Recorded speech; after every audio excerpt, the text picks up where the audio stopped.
नमस्कार दोस्तों, एक बार फिर से आप सभी का हार्दिक स्वागत है आपकी है अपनी इस ऑनलाइन प्लेटफॉर्म के ऊपर, डिजिटल प्लेटफॉर्म के ऊपर, डॉक्टर गढ़वाल सर इंग्लिश।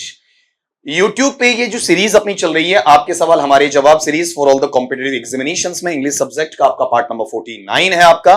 तो यहां सवालों को आगे बढ़ाते हैं। अभी तक आपने 474 सवाल मेरे से कर लिए, अब आप करने जा रहे हैं 475 का सवाल। और ये सवाल जो अपने पास में बच्चा है, ये सवाल है आपका सिंटैक्स का या सब्जेक्ट वर्ब कॉन्कर्ड का या सब्जेक्ट वर्ब अग्रीमेंट का। तो इसमें आपको correct forms of the verb पढ़ना है। तो इसके साथ में आप इसे ये भी जोड़ सकते हैं, केवल सिंटैक्स नहीं बल्कि साथ में क्या है आपका टेंस भी रहेगा। सवाल सिंपल सा है कि the news blank be too shocking to ignore. ये जो आपका समाचार है वो इतना ज्यादा सदमे वाला है कि इसकी उपेक्षा नहीं की जा सकती है, इसे अवॉइड नहीं किया जा सकता है। सीधा सा पढ़ा सिंगुलर है तो ये यहां पर आप काट के देख सकते हैं कि आर प्लूरल है, वर प्लूरल है प्लूरल है। तो एकमात्र जो इसमें जुड़ने वाला पार्ट वो कौन सा आ गया, एक वचन में इज आ गया।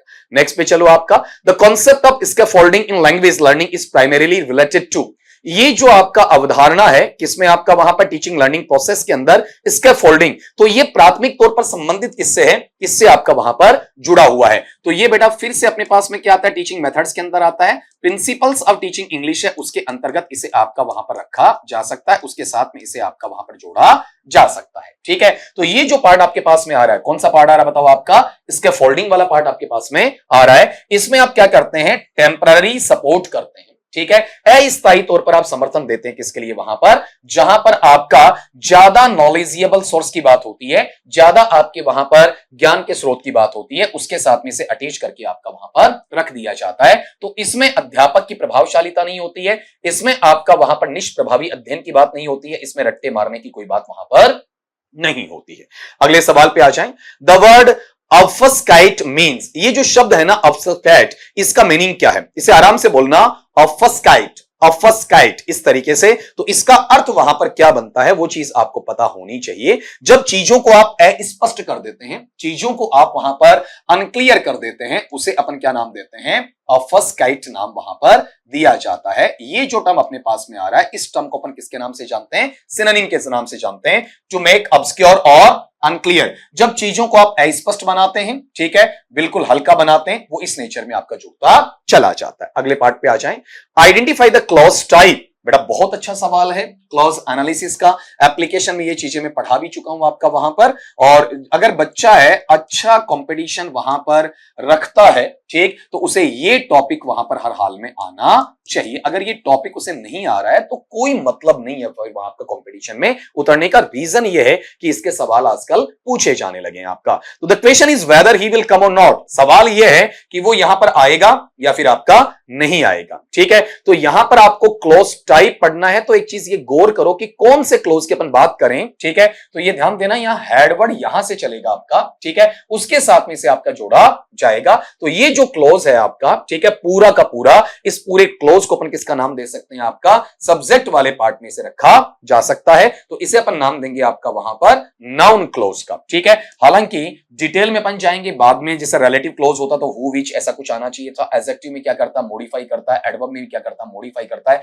इसमें मॉडिफिकेशन कहीं पर है ही नहीं। रिलेटिव प्रोनाउन कहीं पर अपने को देखने को नहीं मिल रहा है। अगला part, the correct spelling is. ये मिस स्पेल्ड वाला क्वेश्चन है, बहुत बार आपसे पूछा जाता है। और आपने गौर किया हो, अभी हाल ही में जो आपका वाहन चालक की भर्ती परीक्षा थी उसके अंदर भी ये सवाल आपका वहां पर रखा गया था। और यहीं पर तभी कहता हूं कि जो हम लोग आपको करवा रहे होते हैं उनको कहीं ना कहीं आपको ध्यान में रखना है बेटा, उसे छोड़ना नहीं है। आप कहीं पर इतर अलग चीजें पढ़ जाते हैं, उनका परीक्षा से कोई संबंध वहां पर नहीं होता है, उनकी तरफ आपको भागना नहीं है। ये स्पेल गलत है, ये स्पेल गलत है, ये स्पेल गलत है, इसके लिए मैं बार बार सिखाता हूं। मैंने यूट्यूब पे वो सोल्व भी करवाया, वाहन चालक भर्ती परीक्षा वाला पेपर प्रश्न पत्र। तो उसके अंदर बताया था कि इसमें सी 2 बार आएगा, एम 2 बार आएगा, ओ केवल एक बार आएगा। ये ध्यान रखना है, फिर आप गलती आराम से निकाल लेंगे। देखो यहां पर सी 1 बार गलत हो गया, ठीक है, यहां वाले पार्ट में आप देखो, देखें सी 1 बार गलत हो गया, यहां पर सी 2 बार, एम 2 बार, ओ 1 बार। लेकिन ये देखो डबल टी वाला पार्ट, यहां से आप इजीली खुद भी पकड़ सकते हैं। अगले सवाल पे आओ, 4 ऐड 0 पे देखो। यहां अपना सवाल है, वो सवाल बन रहा है लिटरेरी टर्म का, साहित्यिक जो आपका अलंकार है उससे जुड़ा हुआ सवाल आपको वहां देखने को मिल रहा है। The literary device of using an understatement for rhetorical effect is. इसमें क्या है, अलंकार पूछा है, जहां पर स्टेटमेंट को आप पूरा मजबूती के साथ नहीं रखते हैं, उसके बावजूद भी उसमें आपका खुद का जवाब शामिल रहता है, रिटोरिकल इफेक्ट है वो आपको वहां देखने को मिलता है। तो ऐसा एक कमजोर सा जो लिटरेरी टर्म है उसे अपन नाम देते हैं लिटोट्स का। ठीक है। एक चीज ये ध्यान देना बेटा, इसमें 3 चीजें सीखनी है। अंडर स्टेटमेंट सीखना है, रिटोरिकल इफेक्ट सीखना है और साथ में लिटरेरी डिवाइस सीखना है। ये 3 टुकड़े आ गए तो आप इजीली आंसर दे देंगे। कौन सा? रिटोर्स। केवल रिटोरिकल नहीं, ठीक है, रिटोरिकल के साथ में अंडर स्टेटमेंट का पार्ट भी आपको देखने को मिलना चाहिए। अगले सवाल पे आए। He advised me to not to go there. ये सेंटेंस अपने पास में आता है स्पोर्टिंग एरर के सवाल से, इसे वहां पर बोला जाएगा, ठीक है। कॉमन एरर के नाम से इसे आपका जाना जाएगा और ये कॉमन एरर या स्पोर्टिंग एरर जो आपको देखने को मिल रहा है, 2 नामों से बोलते हैं, स्पोर्टिंग कह दो या फिर आप इसे बच्चा क्या कह दो आपका वहां पर कॉमन एरर के नाम से जान सकते हैं। अगर ये फैक्टर आपको देखने को मिल रहा है तो ये डायरेक्ट से इनडायरेक्ट के अंदर अगले ने पूछा है, तो यहां पर जब इंपेरेटिव का डायरेक्ट से इनडायरेक्ट बनाते हैं तो इनको देखो आप गलत यूज कर रहे हो। टू नोट नहीं होता बल्कि क्या होता है आपका नॉट टू होता है। तो बाकी तो यहां पर कहीं कोई जगह है ही नहीं। एक क्लास का बच्चा वासुदेव नाम से, उसने ये सवाल भी पूछा था। तो बेटा अगर तुम मेरी आवाज सुन रहे हो वहां पर और इस वीडियो को तुम देख रहे हो तो देखो टू नॉट नहीं बल्कि क्या आएगा नॉट टू। ये क्लास में भी मैंने आपको बताया था और यहां भी आपको सॉल्व करवा रहा हूं। अगले पार्ट पे आओ। 482 का the opposite of chimerical imaginary illusory है, इसका विलोम शब्द बताओ, ठीक है। जो चीज क्या काल्पनिक है, आपका भ्रामक अवस्था की चीज है, उसके लिए आपको बताना। तो उल्टा क्या हो जाएगा वहां पर? ये फैंटास्टिकल, ब्यूटीफुल, टेरिबल, ये तो आसपास ही नहीं है, ठीक है। यहां पर उल्टा होगा यथार्थवादी या फिर वास्तविक, और उस नेचर को अपन किससे बोलेंगे? आपका रियलिस्टिक। ये वोकैबुलरी पार्ट के अंदर अपना पैटर्न चला जाता है बच्चा, आपका वहां पर एंटोनिम या फिर विलोम शब्द की तरफ बढ़ जाता है। अगले सवाल पे आए। Which teaching method emphasizes the use of music and relaxed state to enhance learning। तो बड़ा यहां पर ये सवाल है आपका टीचिंग मेथोडोलॉजी का है। टीचिंग मेथड्स के साथ में इसे आपका वहां रखा जा सकता है, उसे इसके साथ में आपका वहां पर जोड़ के दिया जा सकता है। शिक्षण विधि या शिक्षण पद्धति के नाम से इसे आपका वहां पर जोड़ा जा सकता है। तो ऐसी कौन सी शिक्षण विधि या पद्धति है जो इस बात पर जोर देती है कि बच्चे का अधिगम बढ़ाने के लिए आपको उसे संगीत का सहारा देना चाहिए और उसे एक राहत की अवस्था के साथ में आपका वहां पर जोड़ना चाहिए। तो बेटा ये जो पार्ट होता है बहुत शानदार पैटर्न है। सजेस्टोपीडिया एक नवाचार है, एक इनोवेशन है जो बहुत कम लोग वहां पर जानते हैं। ये अगर आप डिक्शनरी में वर्ड ढूंढते हो तो जनरली आपको मिलेगा भी नहीं। आपका एक इल्यूजिव वर्ड के तौर पर इसे आपका काम में लिया जा रहा है। तो एक बार पढ़ दीजिए इसे। ये जो वर्ड अपने पास आता है, इस वर्ड को अपन क्या पढ़ेंगे आपका वहां पर? सजेस्टोपीडिया। अगले सवाल पे चलते हैं, पढ़ना जरा। अगला सवाल अगले ने क्या कहा आपका?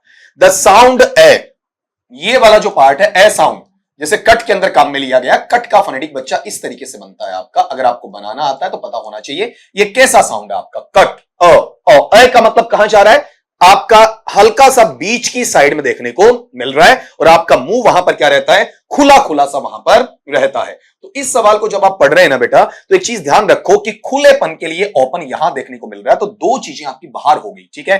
क्लोज नेचर यहां पर नहीं आएगा, ठीक है। और बीच में आपका साउंड अटक रहा है, इट मींस ये बैक में नहीं जा रहा, मिड में आ रहा है और मिड ही सेंट्रल है और वाउल का साउंड आपको जनरेट करके वहां दे रहा है। तो ये चीज फ्रंट वाउल के अंतर्गत भी आपका काम में नहीं ली जाएगी। और ये जो सवाल जिस कैटेगराइजेशन में आपका लिया जा रहा है बच्चा, इसको अपन किसका नाम दे देंगे? वहां पर आपका फोनेटिक्स का नाम वहां पर दे दिया जाएगा। अगले सवाल पे आ जाए आपका कि choose the synonym for mundane. यहां ये वोकैबुलरी पार है और वोकैबुलरी पार के अंदर ये चीज आपके गौरतलब यहां पर रखी जाती है। इस पैटर्न को अपन क्या पढ़ देंगे? आपका सिनोनिम। साइनोनिम नहीं पढ़ेंगे बल्कि बेटा इसे क्या पढ़ देंगे? आपका सिनोनिम के नाम से वहां पर जाना जाएगा। तो ये जो क्वेश्चन आपके पास में गौरतलब हो रहा है मंडेन वाला, समानार्थी शब्द वाला, तो मंडेन एक्चुअल में आता किसके लिए वो सुनो आपका, ठीक है। जो नॉर्मल स्टैंडर्ड का होता है, कॉमन होता है, साधारण होता है, सिंपल होता है, जिसे अपन किसका नाम देते हैं? ऑर्डिनरी का नाम वहां पर दिया करते हैं। तो ये अति साधारण इसका विपरीत हो जाएगा। स्पिरिचुअल और एक्साइटिंग ये शब्द इससे जुड़े हुए नहीं रहते हैं। अगले सवाल पे आ जाएं। ये सवाल अपने पास में वॉइस का सवाल है, एक्टिव से पैसिव वॉइस वाला सवाल है आपका, और वाइस वर्सा में अगले ने पूछा है, पैसिव वॉइस दे दिया और उसका एक्टिव वॉइस अगला हमसे बनवाना चाहता है। लेट में किया हुआ, मतलब ये इंपेरेटिव सेंटेंस है और इंपेरेटिव सेंटेंस आप सारे बच्चे जानते हैं वर्ब के फर्स्ट फॉर्म से शुरू होता है, तो वर्ब का फर्स्ट फॉर्म केवल यही मिलेगा, बाकी कहीं नहीं मिलेगा आपका। ओपन द विंडो वाला आप बना के देख सकते हैं। लेट के साथ में object the window, particle be आ गया, वर्ब का थर्ड फॉर्म क्या लग गया? ओपन वहां लग गया। 487 पे आ जाए। 487 पे क्या है? The function of minimal pairs. पिछली क्लासेस में मैंने आपको करवाया है। Exercises is to help students distinguish between, किसके बीच में वहां पर ये अंतर करते हैं। ये चीज मैंने थोड़े समय पहले पीछे वाली क्लासेस में बताई थी आपका। वहां पर मिनिमल पेस में सबसे ज्यादा जो डिफरेंस आपका ढूंढा जाता है वो डिफरेंस किसमें होता है? ऐसे जोड़ों में होता है जिनका ध्वन्यात्मक स्तर सेम लगता है, समान वहां लगता है। तो ये 2 चीजें आपको करेक्शन के साथ में याद होनी चाहिए कि मिनिमल पेस पेस में चलता है आपका और सिमिलर फनीम्स के साथ में वहां पर देखने को मिलता है। तो बेटा ये जो है ये दो जगह काम होगा आपका, वहां पर फोनेटिक्स में भी काम आएगा, टीचिंग मेथड्स में भी काम आएगा। तो टीचिंग प्रिंसिपल्स वाली चीजें उनके साथ में इसे मैं अटैच कर दूं तो सारी चीज एक साथ वहां पर कवर हो जाएंगी। टीचिंग प्रिंसिपल्स है उनके तहत इसमें दोनों बातें आपको देखने को मिल जाती है। अगले पैटर्न पे आओ। The idiom to make a clean breast of means, ये जो ईडियम है आपका जहां पर आप क्लीन ब्रेस्ट है उसको शो कर रहे हैं, उसका मतलब क्या निकलता है, उसका तात्पर्य वहां पर आपका क्या निकलता है, उस चीज को अपन वहां पढ़े आपका। ठीक है, मतलब आप खुलेआम कहते हैं, जैसे आपका जैसे कहते हैं हनुमान जी हैं, हनुमान जी ने सीना चीर के दिखाया कि देखो आप इसमें राम है, इसमें सीता है आपका। ठीक है, तो जो सफाई दी ना आपने खुलेआम, ठीक है, बिल्कुल जोशे खरोश के साथ में आपने सफाई दी, उसे अपन कहते हैं to make a clean breast of, वहां पर तो उसे कहेंगे टू कन्फेस फुली, पूर्णतया इस चीज को आप क्या करते हैं, स्वीकार करते हैं। यहां पर किसी चीज की डींगे नहीं हाँकते हैं, शेखी नहीं बगाड़ते हैं, कोई सीक्रेट या रहस्य रखने की बात नहीं करते हैं, केवल अपने आप को साफ करने की बात वहां पर नहीं करते हैं। ये सवाल वोकैबुलरी पावर में बेटा है किसका, आपका वहां पर इडियमेटिक नेचर का देखने को मिलता है। अगले सवाल पे आ जाएं। Identify the phrase that is an adjective phrase, आपको वो फ्रेज छांटनी है जो कि आपका विशेषण युक्त वाक्यांश के रूप में आपको देखने को मिलती है। तो ये जो टॉपिक है ये टॉपिक अपना कहलाता है फ्रेज एनालिसिस के नाम से, फ्रेज एनालिसिस के नाम से इस टॉपिक को आपका वहां पर पढ़ा जाता है, उसके अंतर्गत इसे आपका वहां पर रखा जाता है। ठीक है, तो अब आप एक बार चेक करें इस चीज को वहां पर कि identify the phrase that is an adjectival phrase है, उसके साथ में से जोड़कर आपके सामने रख दिया गया। ठीक है, तो आप ये बताएं यहां वाले पार्ट में एडजेक्टिव का मतलब किसी को क्या करना, विशेषित करना, किसी को मॉडिफाई करना है। तो मॉडिफाई है क्या आपका वहां पर, देखो ऑफ ग्रेट वैल्यू, ये जो पार्ट आया देखो इन द मॉर्निंग, ये प्रीपोजिशन से स्टार्ट होकर क्या कर रहा है, प्रीपोजिशनल फ्रेज एडवर्बियल बना गया। ये वेरी क्विकली ये फिर से क्या बना गया, एडवर्बियल बना गया। ये प्रीपोजिशन से फिर से एडवर्बियल वहां पर बना गया। अब आप कहते हैं ऑफ ग्रेट वैल्यू। ठीक है, अब गौर करो यहां पर ऑफ भी तो प्रीपोजिशन है आ रहा है, लेकिन आप इसमें एक एडजेक्टिव ढूंढ लोगे। ठीक है, एडजेक्टिव कौन सा ढूंढोगे, आपका ग्रेट वैल्यू नाउन है, इसको मॉडिफाई कर रहा है। तो ये हाफ हार्टेड आंसर है, लेकिन फिर भी करीबन यही रहेगा। अगर यहां एडजेक्टिवल फ्रेज नहीं बोला जाए तो ये ऑटोमेटिकली प्रीपोजिशनल फ्रेज में आके वापस किस में चला जाएगा, एडवर्ब फ्रेज में चला जाएगा। 490 तक आ जाए आपका। ये अपने पास में जो सवाल है ये सवाल सिनोनिम का है, वोकैबुलरी पावर के तहत अगले ने आपसे वहां पर इस सवाल को पूछने की जहमत उठाई है। यहां एक वर्ड दिया कौन सा, एसोटेरिक, ये बहुत बार परीक्षाओं में आया हुआ है, फिर से आने के चांसेस हैं। एसएससी वालों का ये फेवरेट वर्ड वहां पर रहा करता है, बार बार इस चीज को पूछा जाता है। एसोटेरिक कौन सा होता है, जो वहां पर अपने क्षेत्र विशेष का विशेषज्ञ होता है लेकिन उसकी तह तक जाने में पता नहीं चलता है। ठीक है, बहुत ज्यादा रहस्यमय प्रवृत्ति का इंसान होता है, उसे अपन कहते हैं मिस्टीरियस एंड स्पेशलाइज्ड पर्सन कहते हैं। वो पार्ट किसमें चला जाएगा आपका वहां पर, एसोटेरिक के नाम से जाना जाएगा। अगले पैटर्न पे आ जाएं। The term for the minimum meaningful unit of language. ठीक है, ये जो अपने पास में पार्ट आया ये बेटा फिर से किससे जुड़ा हुआ है, आपका फोनोलॉजी के पार्ट से जुड़ा हुआ है, ध्वनि शास्त्र के पार्ट से इसे आपका जोड़कर आपके समक्ष वहां रख दिया गया है। तो ये जो टर्म है, ये जो तंतु है जिसमें आप कम से कम अर्थप्रद जो इकाई है भाषा की उसके बारे में बात करते हैं, जिसमें लास्ट में आपका ईडी जुड़ गया, शुरू में आपका यूएन जुड़ गया, जो कहीं ना कहीं वर्ड फॉर्मेशन के अंतर्गत आपको देखने को वहां पर मिलता है। तो ये जो छोटे छोटे टुकड़े होते हैं अक्षर वाले, इन्हें मोफिम कहते हैं। अक्षरों से जुड़े हुए ना आपका, अगर ध्वनि से जुड़े हुए होते तो उन्हें फनीम के नाम से आपका वहां पर बता दिया जाता। कभी डिटेल्ड चैप्टर में जब थियोरेटिकल पार्ट आएगा तो उस वक्त अपन इनकी बात करेंगे, आपका वहां पर एलोफोन क्या है, लैक्सीन क्या है, फनीम क्या है, उनकी बात अपन अलग से वहां पर करने जाएंगे। अगले पार्ट पे आओ। Choose the correct usage. ठीक है, आपको सही तरीके से वहां पर क्या करना है, इनका उपयोग करके हमें वहां पर बताना है। मतलब सही कौन सा है, सेंटेंस सही है, सेंटेंस में गलती है तो उसे सुधार के आप वहां पर बताओगे। तो पहले बात तो सेंटेंस को आप छांट लो। ये सेंटेंस बेटा अपने पास में कंडीशनल्स का है। ठीक है, और कंडीशनल्स के अंदर भी अपन छांटेंगे कौन सा कंडीशनल है जो आपको वहां पर आपका दिया गया है, उसका पैटर्न भी आपको देखना है। ठीक है, तो आप गौर करो, इफ आ गया। अब इफ आ रहा है तो कंडीशनल में वोज कहां से आएगा बेटा, कंडीशनल में तो वर आता है आपका, तो यही गलत हो गया ना आपका, ये वोज वाला पैटर्न। तो यहां इज भी नहीं आएगा, यहां पर वुड भी नहीं आएगा, सीधा सीधा आंसर आपको चेक करने को मिल जाता है। और ये आंसर आपके समक्ष ही रहा, कौन सा, if she was there she would object. यहां पर वर है, उधर वुड प्लस वर्ब का first form. Second conditional unreal कह सकते हैं, इमेजिनेशनल कह सकते हैं आपका वहां पर, सपोजिशनल कह सकते हैं, हिपोथेटिकल कह सकते हैं आपका वहां पर, इम्प्रोबेबल भी से कहा जा सकता है। अगले सवाल पे आए। The primary focus of a criterion reference test is to determine. ये बेटा मेथड्स ऑफ इवैल्यूएशन से उठाया हुआ सवाल आपके पास में आ रहा है, तो मैं लिख देता हूं यहां पर टॉपिक किसका है, ये आपका मेथड्स ऑफ इवैल्यूएशन। जो बच्चे हैं मुझसे पूछ रहे हैं ना ये सवाल, ठीक है, अब आपने टाइप करके देना भी से स्टार्ट आपका कर दिया है, तो उसके अंतर्गत इन चीजों को परख में आना या लाना आना चाहिए आपका। तो प्राइमरी फोकस या मुख्य जो भाव है, मुख्य केंद्रीय अवस्था का भाव है आपका क्राइटेरियन रेफरेंस टेस्ट का। इसे अपन शॉर्ट में ये ध्यान देना, बहुत बार परीक्षा में परीक्षक इस नाम से भी, आप पेपर सेटर है इस नाम से डाल देता है, सीआरटी के नाम से, ठीक है। तो आप ये बताएंगे क्राइटेरियन जो रेफरेंस टेस्ट है, जो डिटरमिन करने के लिए काम में आता है, किस चीज के लिए काम में आता है, उस चीज को जरा आप वहां पर परखेंगे। इसमें क्या होता है कि जो विशिष्ट अवस्था में आपके अधिगम के उद्देश्य होते हैं, उनके ऊपर आपकी दक्षता है, उसको दर्शाया जाता है। मतलब आपके खास फोकस के साथ में ये चीज आपसे पूछी जाती है, इसमें कंपैरिजन नहीं होता है, सारा एप्टीट्यूड चेक नहीं किया जाता, फ्यूचर परफॉर्मेंस के बारे में कोई एक्सपेक्टेशन वहां पर नहीं रखी जाती है।